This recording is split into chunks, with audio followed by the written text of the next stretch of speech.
자, 지역 경제 기반 이론 보겠습니다. 57페이지에. 자, 시험 문제에 출제를 하면 뭐 표를 이용한 계산 문제가 나오겠죠? 항상.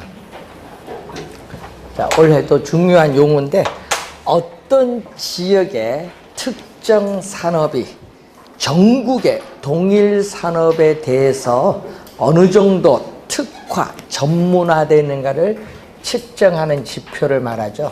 그래서 입지, 개수, 입지상, LQ라는 용어를 써요. 자, 계산을 하려면요, 공식을 늘 정확히 기억을 해야 됩니다.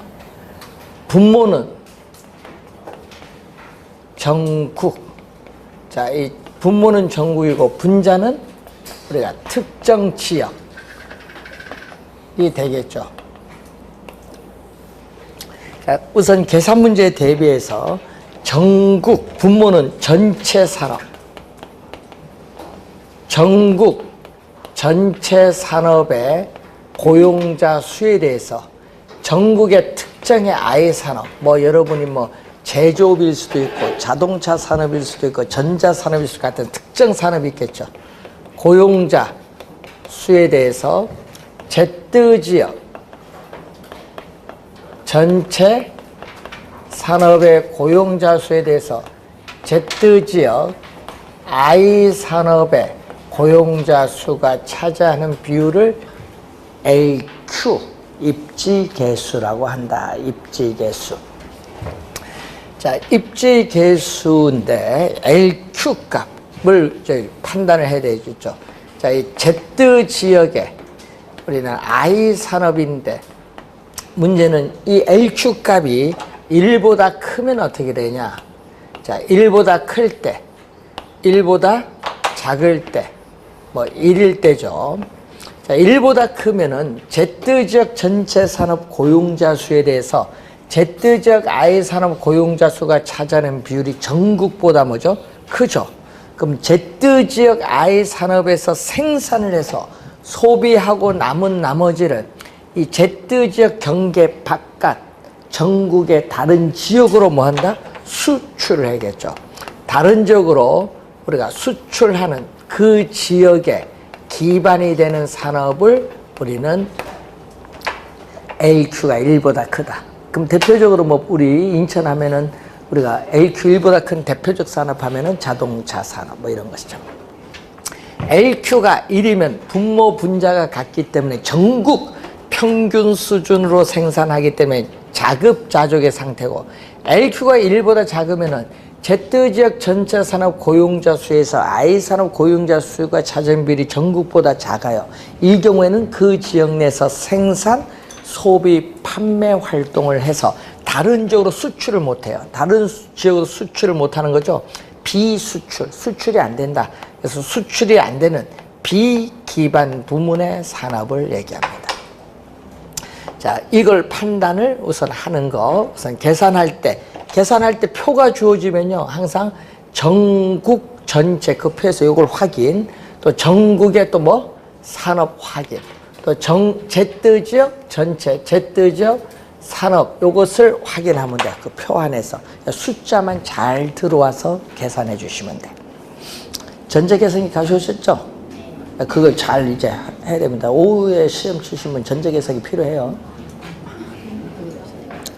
계산해야 될 거 아니에요. 이거 계산해야 될 거 아니에요. 전자계산기.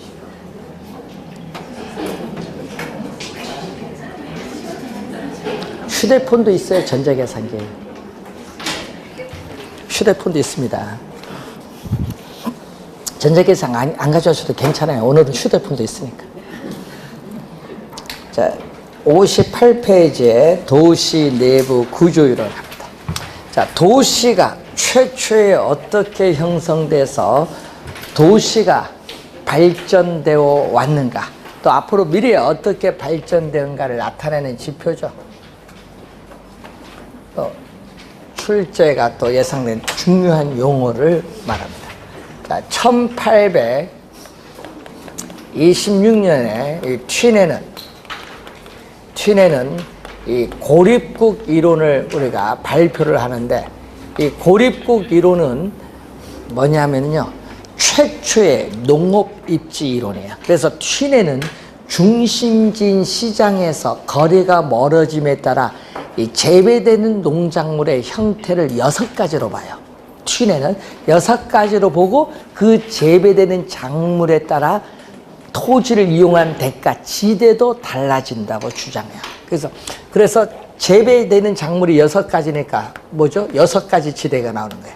6가지 형태의 뭐가 나오는 동심원 지대 모형이 나와요.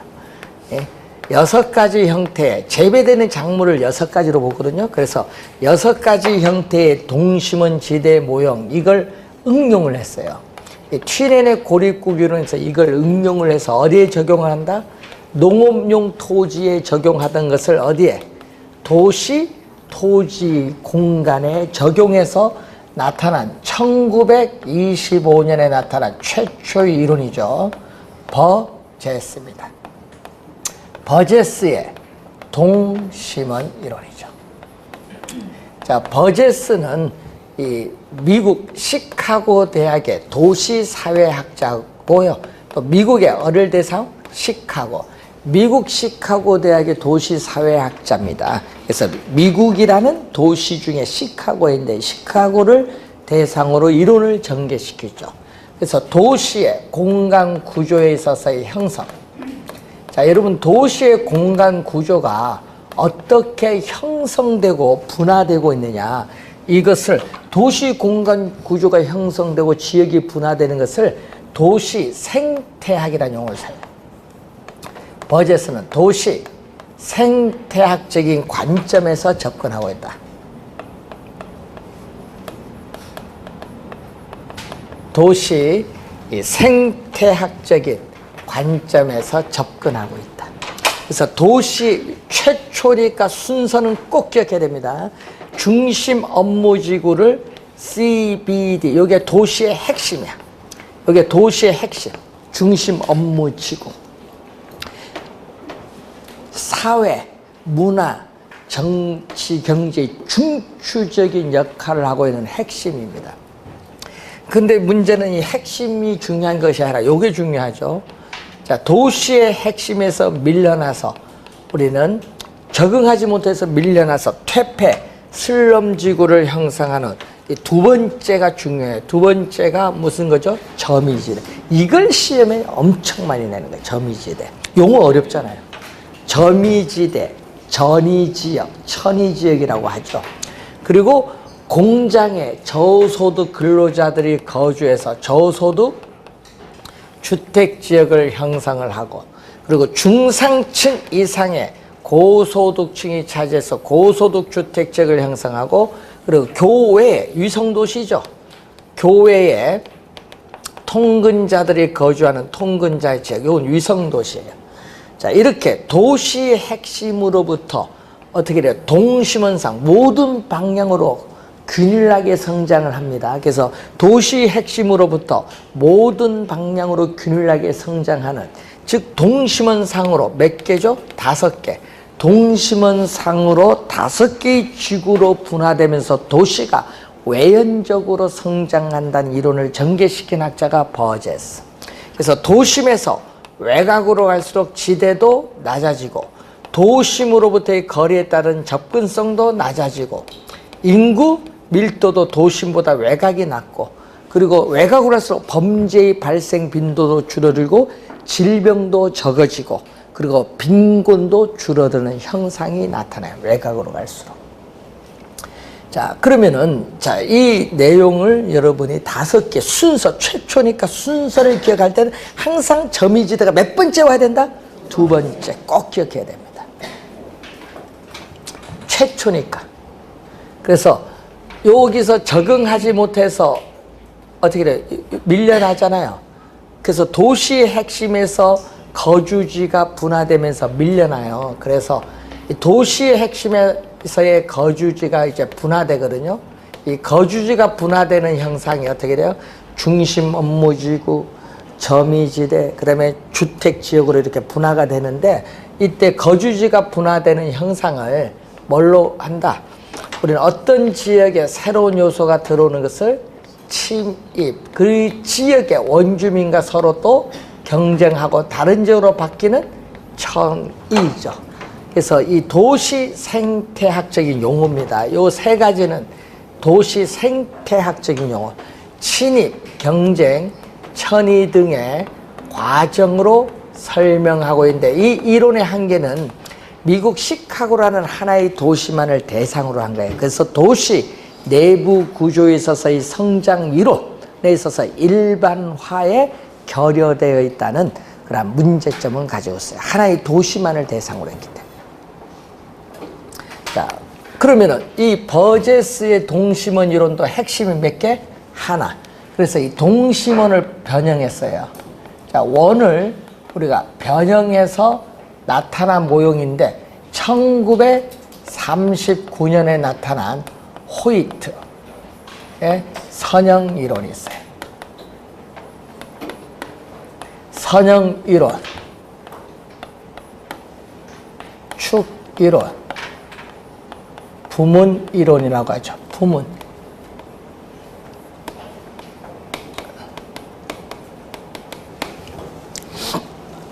자, 이 호이트는 미국의 142개 도시에 서서 상세한 주택 임대자를 수집해서 분석했죠. 왜? 여기 일반에 결여되어 있으니까 142개 도시 자료를 수집했어요.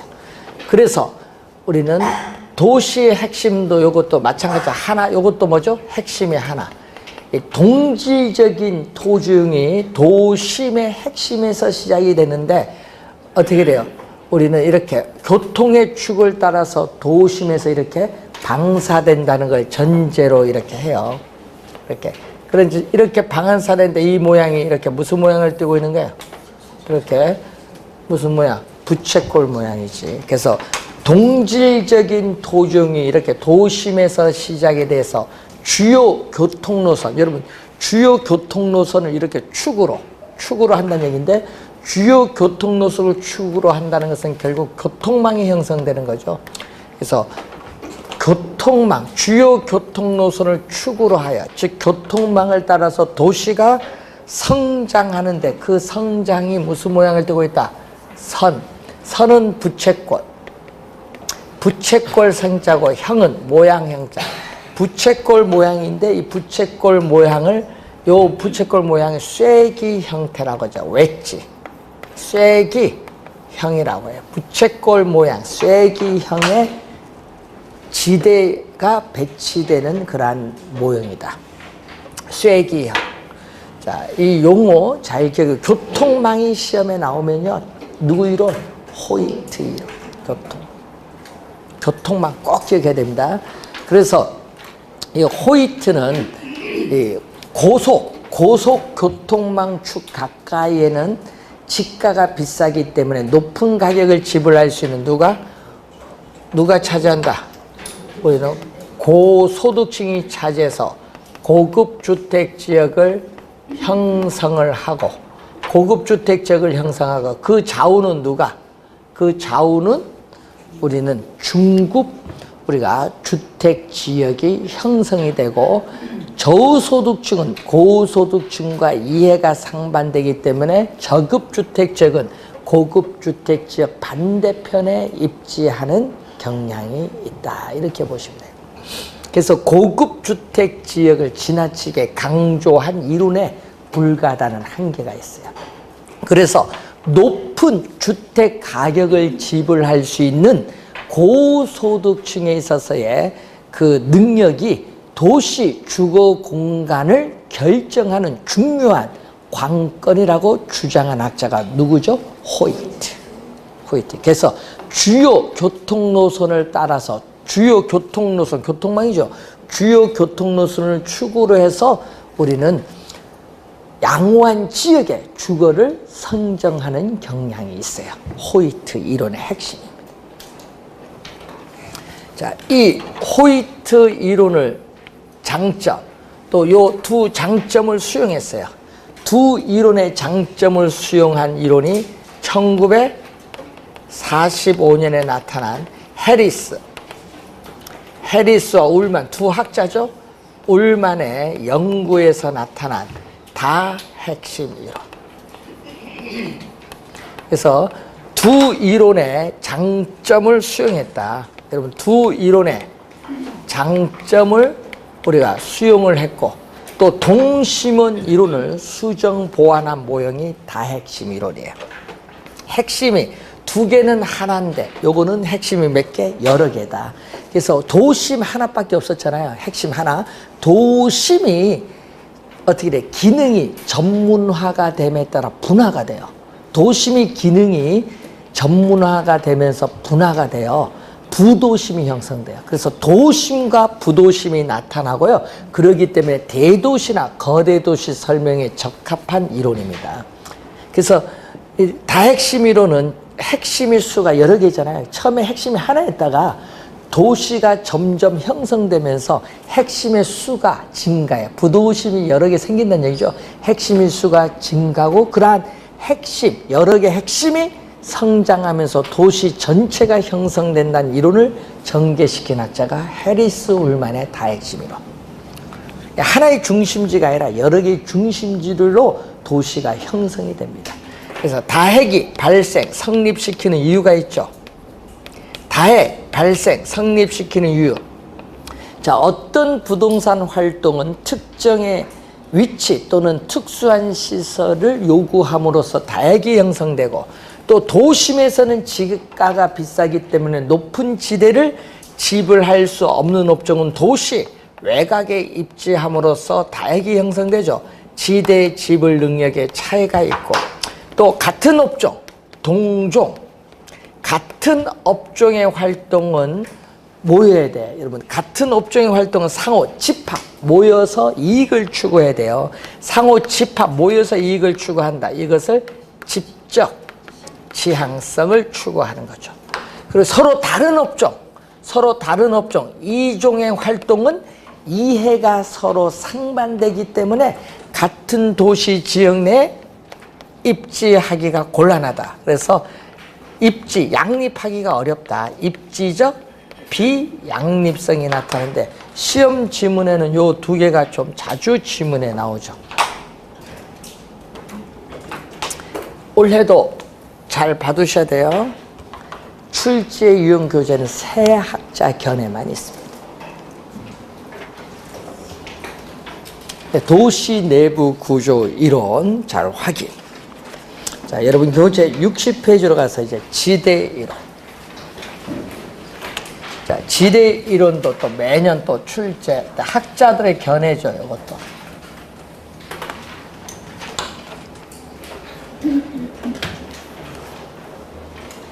작년에는요, 니카도하고요, 튀넨하고 마샤를 출제했어. 세 학자의 견해를 지문 4개로 구성해서 박스로 출제했어요. 그러니까 하여튼 학자들의 견해를 출제합니다. 자, 우선 학자들의 견해를 공부하기에 앞서서 고전학파가 있죠. 60페이지 보시면은. 자, 고전학파는 1776년에서 1870년 이 사이에 거의 100년간의 이 시대를 얘기해요. 자, 이 고전학파는요, 토지도 있고요, 자본도 있고, 노동이 있는데, 이때 토지는 인간의 노동이라는 힘이 작용함이 없어요. 인공적인 힘이 작용하지 않았다. 그러니까 무슨 얘기죠? 인공적인 힘이 작용하지 않고 자연적으로 주어져 있는 물건이 토지에 자연으로 주어졌다. 자연적으로 주어지는 물건. 그래서 사용하여도 토지는 또 뭐가 돼? 소모되지 않아요. 예? 굉장히 중요한 특징이잖아요. 근데 자본은 뭐예요? 자본은 인간의 노동이라는 힘에 의해서 생산된 재화, 기계를 말하는데, 이 기계는 인공적인 힘이 가미되었다 안 됐다?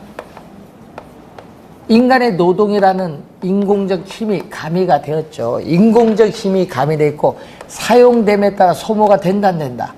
기계, 소모가 되는 이게 자본이에요. 그래서 고전학파에서는 이 토지 자본을 뭐한다? 구별합니다. 토지 자본을 구별하여 이론을 전개시켜요. 자, 이때 토지 자본 노동을 생산 과정에 투입을 해서 발생한 총수익에서 뭐에 대한 우리가 이 노동에 대한 대가 또 자본에 대한 대가를 지불해요. 여러분 총수익에서 노동에 대한 대가, 자본에 대한 대가를 지불하고 남은 게 있죠. 이 남은 자녀 수익이 잉여가 되는 거예요. 이제 대가를 지불하고 남은 이 나머지 잉여, 이 잉여를 누구에게 주라 이거죠. 잉여를 자연적으로 주어져 있는 물건인 토지에, 이 토지에 대한 대가, 지대로서 잉여를 뭐하라? 지불하라. 그래서 지대는 잉여의 성격이다. 자연물인 토지에 대가로 지불하는 지대에는 잉여의 성격이다. 노동 자본을 대가 주고 남은 것을 주는 거야. 토지에 자연물이기 때문에. 그래서 지대는 잉여의 성격인데 뭐죠? 인간의 노력에 작용함이 없잖아요. 자연적으로 주는 토지에 주는 거니까. 그래서 인간의 노력에 없이 주어진 소득이에요. 불로소득이라고 하죠. 그래서 지대는 잉여의 성격을 가지면서 불로소득으로 간주하기 때문에 고전학파의 경제학자들은 이 불로소득을 세금을 통해서 적극적으로 뭘 해야 된다? 환수해야 된다고 주장을 해요. 그래서 뭘 한다? 우리는 소득 분배, 고전학파의 경제학자들은 그래서 소득 분배에 뭐를 가지고 있죠? 중점을 두고 있다. 소득 분배에 중점을 두고 있고 자연물이기 때문에 토지의 자연적 특성도 강조해요. 그래서 지대는, 고전학파에서는 지대는 시장에서 거래되는 생산물, 이때 농산물이겠죠. 이 시기에는 시장에서 거래되는 생산물 가격에 의해서 결정된다. 즉 생산물 가격에 영향을 미치는 요인이 아니라 생산물 가격에 의해서 결정되어지는 결과다. 자, 고전학파의 견해입니다.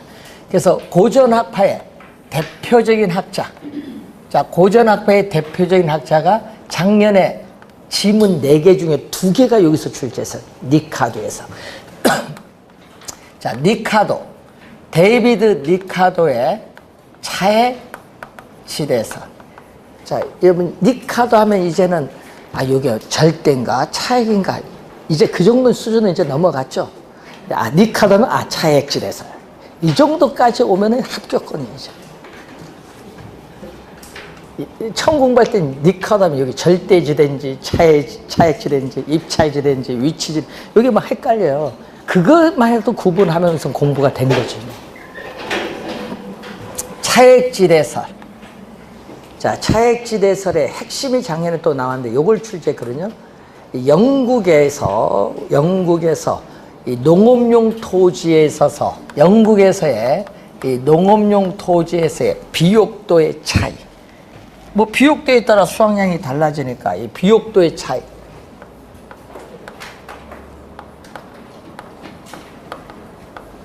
비옥도의 차이. 이걸 작년에 좀 말을 바꿔서 질적인 차이로 출제해요. 비옥도의 차이, 토지의 질적인 차이, 즉 비옥도의 차이인데 비옥도의 차이가 있거든요. 그럼 농업용 토지에서의 단위 면적당 수확량도 비옥도가 다르면 수확량도 차이가 있겠죠. 당연히 비옥도가 높으면 수확량도 많을 거니까. 그래서 단위 면적당 수확량 뭐에 차이가 있다? 생산성. 자, 단위 면적당 수확량 생산성의 차이가 있고 이러한 생산성의 차이는 또 뭐를 가져온다? 지대의 차이를 가져온다. 작년에 요걸 출제했잖아. 질적인 차이에 따른 지대의 차이. 누구 이론? 니카도. 요걸 출제했습니다. 그래서 누구는 우리가 니카도는 비옥도 차이만 중점을 두는 한계. 비옥도 자체가 아닌 비옥도 차이만 중점을 두는 한계를 가지고 있습니다. 또 중요한 건 요거거든요. 니카도는 토지 비옥도가 동일하면 생산성도 동일하고 지대도 동일합니다.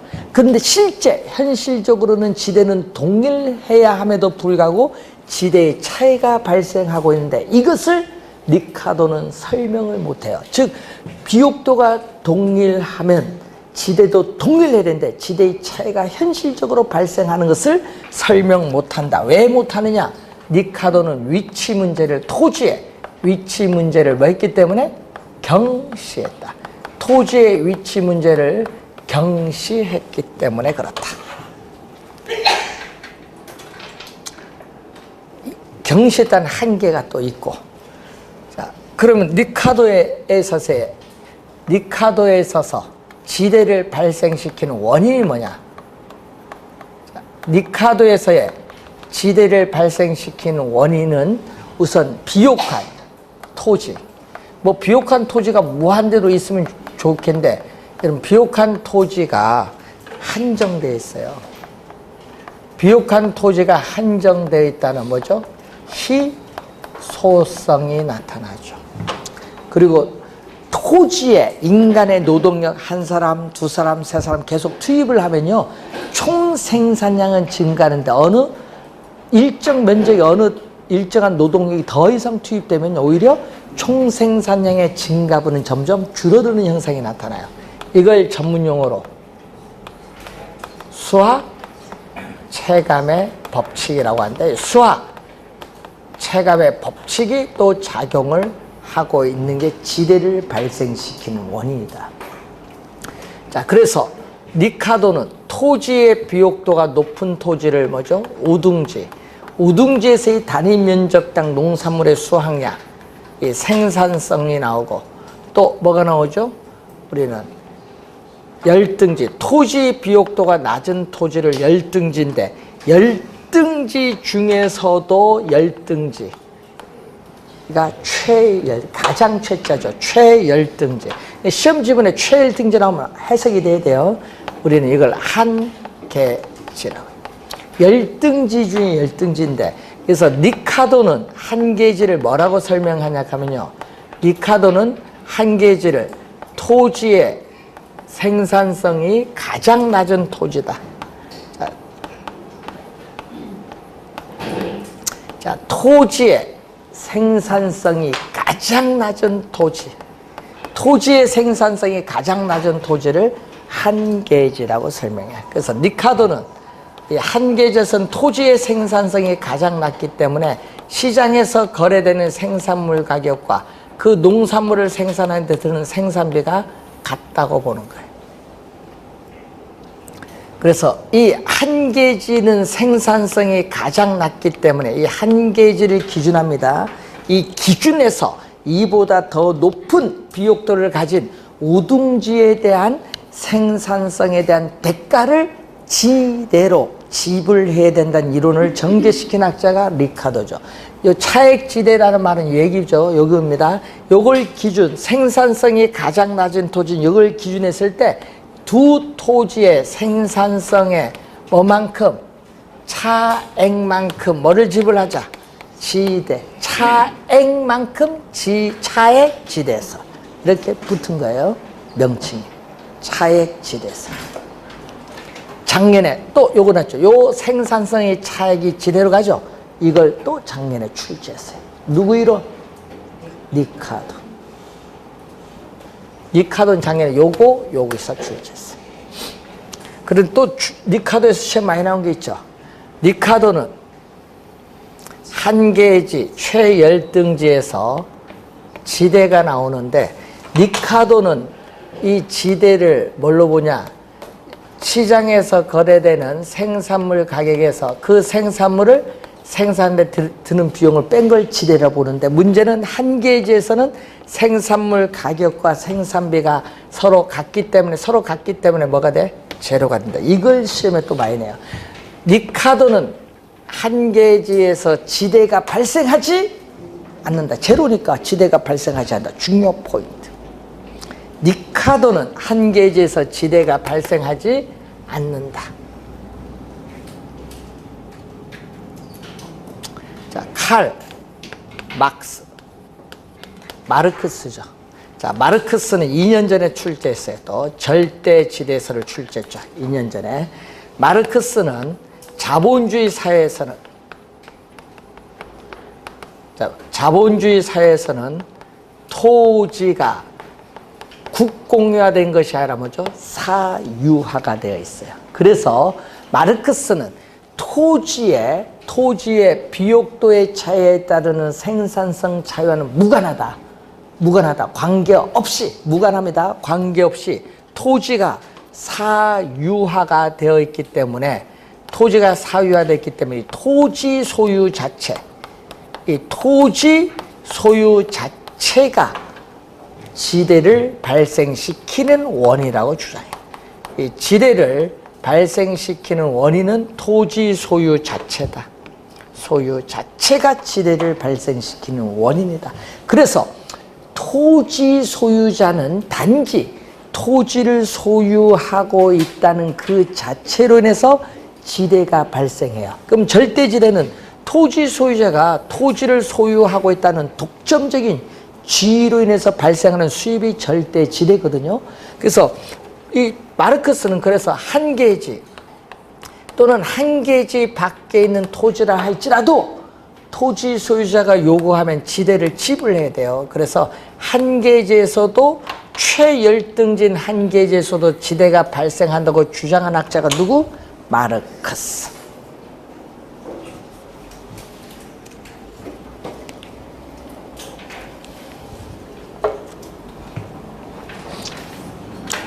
(2년) 전에 출제했기 때문에 작년은 마르크스 안 냈어.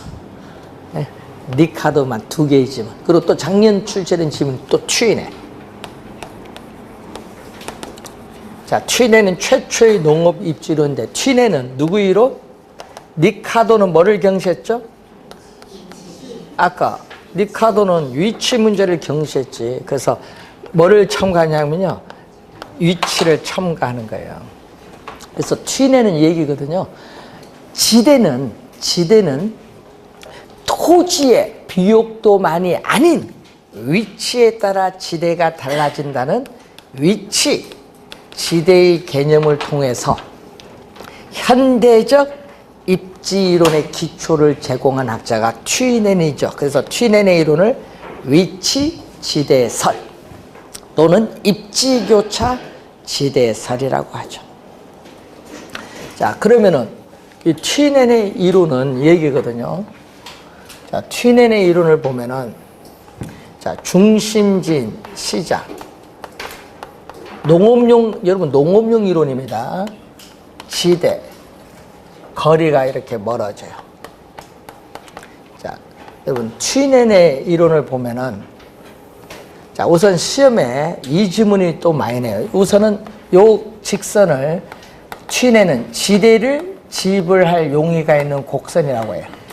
말 그대로 해석하면 돼. 지대를 지불할 용의가 있는 곡선. 이것을 좀 어려운 용어로 쓰면 한계 지대 곡선인데, 한계 지대 곡선은 그림에서 보듯이 오른쪽 밑을 향하는 직선이에요. 우하향하는 직선인데, 자, 이 점이 뭐죠? 이 점. 중심지에서 이 정도 거리에 떨어지면 지대가 뭐가 된다? 제로가 돼요. 그래서 이것은 지대가 0이다. 제로. 그래서 지대가 0인 상태에 있는 거리, 이것을 지대가 0인 상태에 있는 거리를 한계지인데, 이 한계지를 넘어서는 지대는 뭘로 가요? 마이너스로 가니까 이용을 하지 않는다. 어디까지만? 중심지로부터 지대가 0인 요까지만 토지를 이용한다. 트위넨은. 자, 우선 기억 하나 해두시고, 자, 시험에 많이 나오는 거. 자, 우선 중심진 시장으로부터 거리가 멀어질수록 지대는 점점 뭐다? 하락한다. 이거 우선 시험에 많이 나와. 하락을 한다는 거지. 지대가 중심진 시장으로부터 거리가 멀어질수록 지대는 점점 하락한다. 여기 키워드. 시험에 한 3번 냈어요. 그럼 반대로 중심지로부터 거리가 멀어질수록 수송비는 증가한다. 그 2개 잘 알아둬야 돼. 그건 상식인데, 이런 거.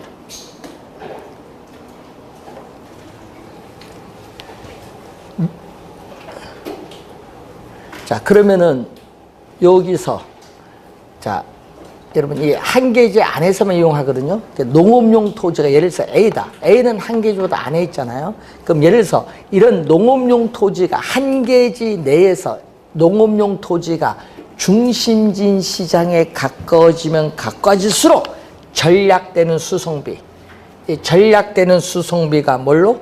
지대로 지불해야 된다. 지대로 지불해야 된다. 고 주장한 학자가 누구다? 튀넨이다. 그래서 수송비의 전략분을 뭘로? 지대로 지불해야 된다. 그래서 튀넨은 수송비의 중요성을 강조합니다. 튀넨은 수송비의 중요성을 강조합니다. 자, 그림 한번 또 이해를 시킬게요. A라는 농업용 토지에서 생산해서 시장까지 팔려고 운송을 해야 될 거 아니에요. 운송을 하면은 한계지에서 생산해서 운송하는 것보다 이 거리에 해당하는 만큼 수송비가 전략돼요. 그런데 그 전략되는 수송비가 작다 보니까 지대도 이렇게 낮아요. 되겠죠?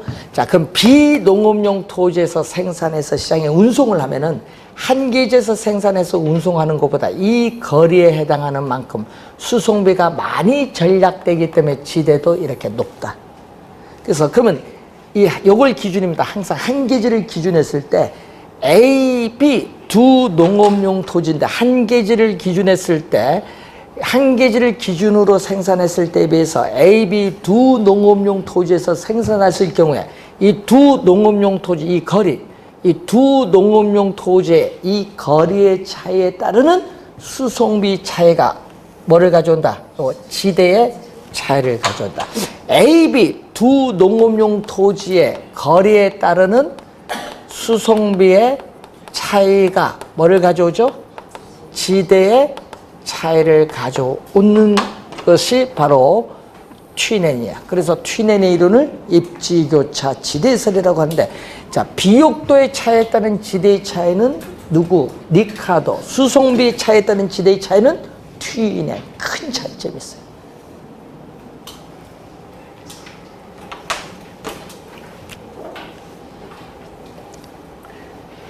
자, 그러면 지대는 여러분 리카도는요, 시장에서 거래되는 농산물, 생산물 가격에서 그 생산물을 생산한 비용 뺀 거, 요것을 리카도는 지대로 봤거든요. 이 점이죠.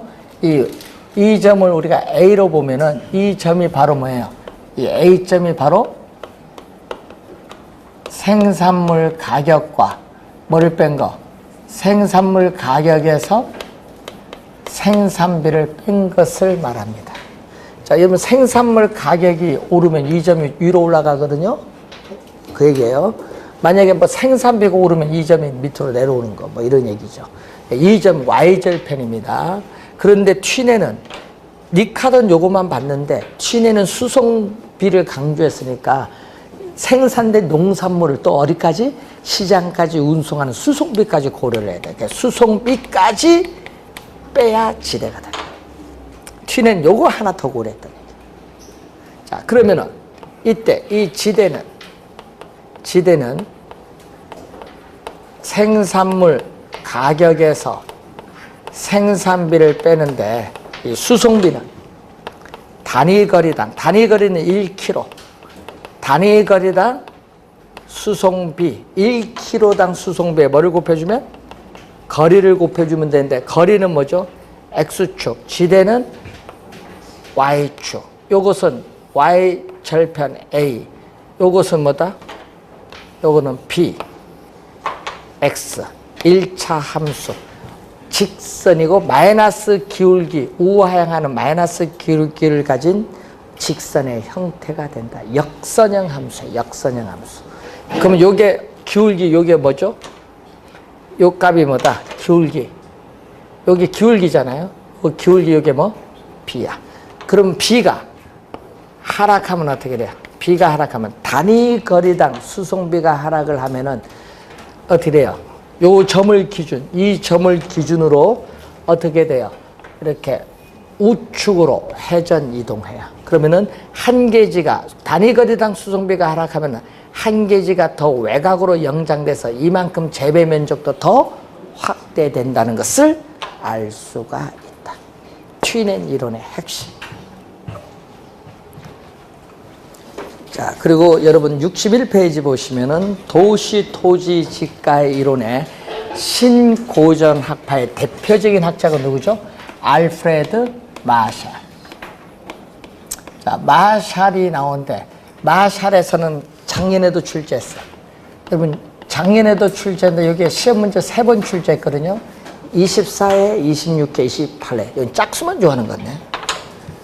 24, 26, 28회 3번 출제한 용어예요. 여러분 고전학파의 지대, 고전학파의 지대의 개념을 신고전학파에서 더 확대했어요. 뭐 준지대, 지대에 준한다. 더 확대했다. 고전학파에서 이 지대의 개념을 우리는 신고전학파에서 지대의 개념을 더 확대를 한 학자의 대표적인 학자가 누구다? 마샬. 그래서 마샬은 그래서 고전학파의 지대의 이론, 니카도의 차액 지대설, 고전학파의 대표적 학자가 니카도잖아요. 니카도 이론을 재편성해서 나타난 게 마샬의 이론이에요. 그래서 준지대는요, 단기에만 성립합니다. 준지대는 뭐에만 성립한다? 단기에만 성립하는 개념. 단기적으로 토지는 이미 고정되어 이동할 수 없어요. 단기적으로 고정된 토지, 단기적으로 고정된 토지 이외에 고정된 생산 요소, 예를 들면 기계나 기구 등의 고정된 생산 요소에 대한 대가로 지불해야 되는 게 뭐다? 준지대다. 그런데 문제는 장기로 가면요 달라져요. 여러분 단기는 그런데 장기로 가면 그러면 기계, 기구 등의 장기로 가면 기계, 기구 등의 생산 설비는 확장될 수도 있고 축소될 수도 있잖아요. 변해요. 그래서 장기로 가면 기계, 기구 등의 생산 설비 시설은 고정된 게 아니라 변할 수도 있어. 확장, 축소, 변할 수도 있기 때문에 장기적으로는 준지대는 발생하지 않아요. 뭐만 발생한다? 단기에서만 발생한다. 이 준지대 개념 잘 알아두셔야 되겠고, 마샬에서 그리고 또 하나 튀넨 이론이죠. 여러분 튀넨 이론입니다. 우리 튀넨의 이론이 그만큼 중요하다는 얘기인데 튀넨의 이론을 일반화시켰어요. 튀넨의 이론을 일반화시켜서 나타난 이론이 헤이그의 마찰 비용 이론이죠. 자, 도심에 도달할 수 있고, 교통비를 절약할 수 있는 경우에 토지 소유자가 이용자에게 부과하는 금액이 뭐다? 지대다. 그걸 주장하죠. 수송비 전략분이 지대. 이걸 확대해서 교통비 전략분이 지대라고 주장한 학자가 헤이그죠.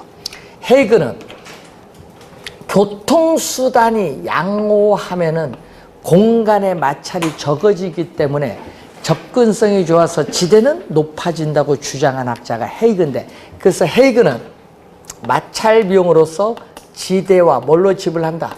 교통비로 지불한다. 도심에서 거리가 멀어질수록 지대는 점점 낮아지고 반대로 교통비는 증가하죠. 그래서 지대와 교통비의 이 관계를 우리는 강조한 학자가 헤이그입니다. 헤이그. 자, 또 튀넨의 이론. 튀넨은 최초의 농업 입지론인데 이것을 도시 공간에 적용을 했죠. 도시 공간에 적용을 해서 확장, 발전시킨 이론이 윌리엄 알론소의 입찰지대설이에요. 입찰지대설. 자, 입찰지대란 용어가 나오죠.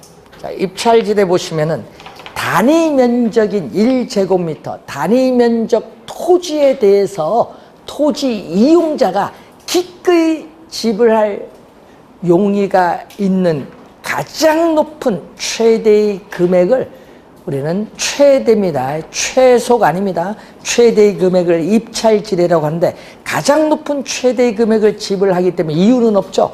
초과의 이유는 0이 되는 수준의 지대를 입찰지대라고 해요. 그래서 알론소는 지대를 뭐죠? 초과 이윤도 없고 손실도 없는 정상 이윤과 뭐를 생산 비용을 지불하고 남은 잉여를 뭘로? 지대로 지불해야 된다, 이렇게 보는 거예요. 그래서 자, 도심에서 거리가 이렇게 멀어지고 있어요. 자, 거리가 멀어지는데 A 산업, 자, 도시 내 산업은 여러 개 있죠. A 산업에서의 지대를 지불할 용의가 있는 곡선. 자, 요거는 B 산업에서 지대를 지불할 용의가 있는 곡선. 요것은 C 산업에서 지대를 지불할 용의가 있는 곡선이 나와 있는데, 자, 그럼 이런 산업에 경쟁을 하겠죠. 그래서 뭐를? 우리는 각 산업의 지대 지불 곡선이 입찰 경쟁을 하게 돼요. 경쟁하면 누구에게 토지는 배분되느냐? 돈 많이 주겠다는 사람에게. 그래서 도심에서 거리가 멀어질수록 요까지는 A에 토지가 배분되고, 요 점을 지나서 요까지는 누구에게? B에게 토지가 배분되고, 이 점을 지나서 요까지는 뭐예요? C에 토지가 배분돼요. 경쟁에 따라. 그래서 우리의 지대가 가장 높은 것이 도심 가까운 상업용이죠. 그래서 도심에서 거리가 멀어질수록 상업용, 주거용, 공업용의 순으로 토지 이용의 분포가 나타납니다. 자, 그러면 이 선이 바로 빨간 선이 뭐죠? 우린 도심에서 거리가 멀어질수록 가장 낮은 하면 안 돼요. 가장 높은 이 지대 부분을 연결한 포락선이야. 안에서부터 이렇게 앉는다. 앉는다. 그러다 가장 높은 지대 부분을 연결한 포락선을 입찰 경쟁에 따른 뭐라고 한다? 지대 곡선인데, 입찰 경쟁 지대 곡선으로 우하향, 오른쪽 밑을 내려가는 우하향 하는데, 도심에 가까울수록 입찰 지대 곡선의 기울기는 급하고 도심에서 멀어질수록 입찰 지대 곡선의 기울기는 완만하다는 것을 그림을 통해서 우리는 확인할 수 있어요. 그래서 기울기는, 입찰지대 곡선의 기울기는 분모는 뭐죠? 한계교통비용이죠. 이 한계교통비용을 토지 이용 주치, 토지 사용량으로 나눠주면은 이 기울기가 나온다는 거죠. 자, 입찰지대 곡선 개념 상당히 중요합니다. 개념이 시험에 많이 나와요. 입찰지대 곡선, 요 개념이 시험에 많이 나온다는 거. 올해 출제 예상이 됩니다. 입찰지대설. 누구 이론? 알론소의 입찰지대설.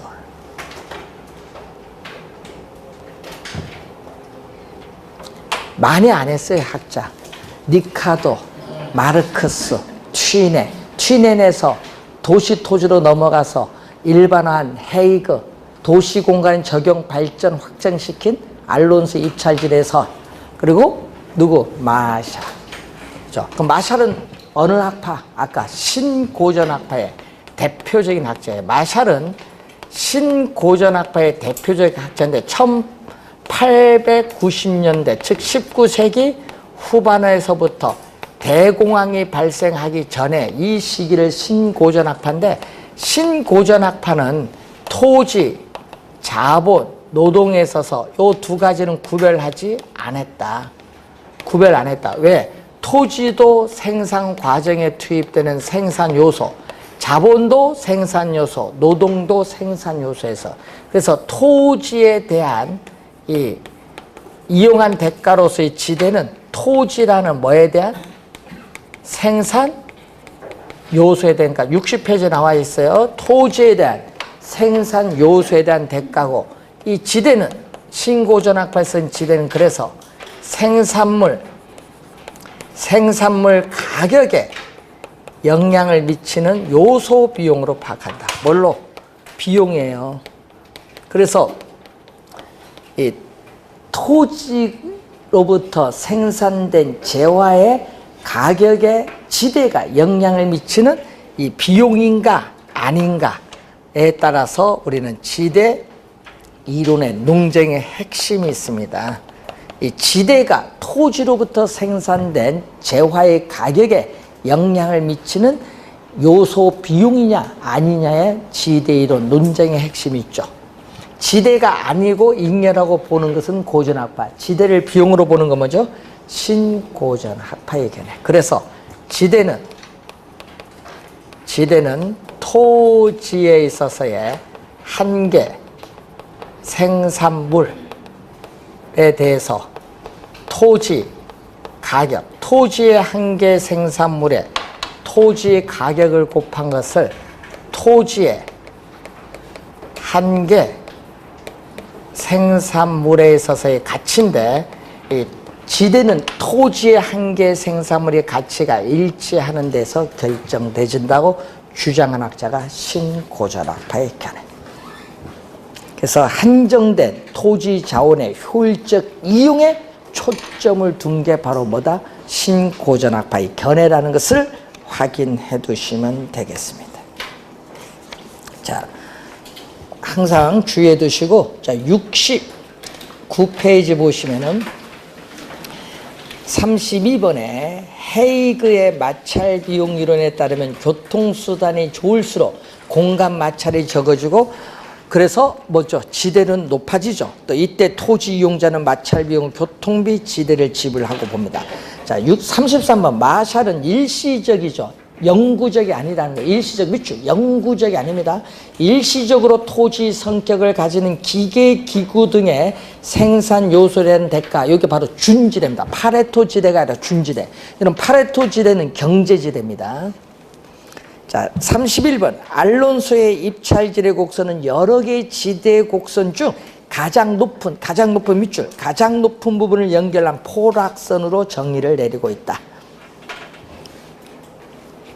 자, 30번 보시면은 도시로부터 거리에 따라 농작물의 재배 형태가 달라지죠. 6가지 농작물로 재배된다고 했어요. 달라진다고 차관에서 수송비 차이가 지대의 차이를 가져온다는 입지교차 지대수를 주장한 학자는 누구냐? 튀넨이다. 마르크스가 아니라 튀넨의 이론입니다.